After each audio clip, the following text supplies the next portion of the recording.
So here we go again guys. Maaga pa kami. Naglalakad ng asawa ko. Naghahanap ng makakainan. Pero hindi naman kami masyadong gutom. Nandito kami kahapon. Pero hindi ko medyo gabi na. Kaya bumalik kami ngayon na umaga para makatingin muli yung ibang mga lugar dito na hindi ko pa napapakita sa inyo. Maraming mga shop dito at restaurant. Umaga pa kami pumunta dito. We come very early. So, that's the restaurant there. Still closed. But later on, probably about 8 or 9 will be open. So here's my husband. He's sitting down there again because he's got tired. You can listen to your music now and if you want. Hi? You get copyrighted.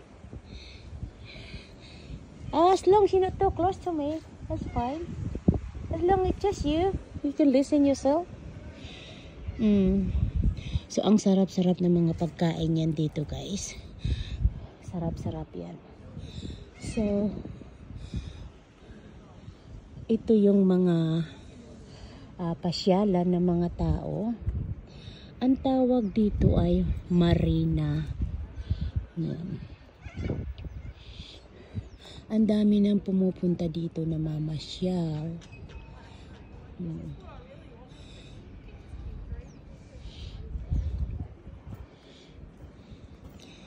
Paboritong lugar namin ng asawa ko, lalong-lalo na ako. Yan.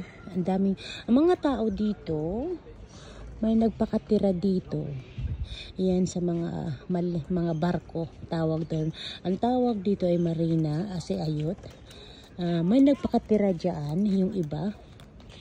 Na talagang nakatira sila dyan.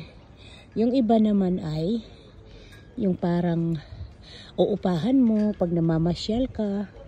Tapos yung iba naman dyan ay,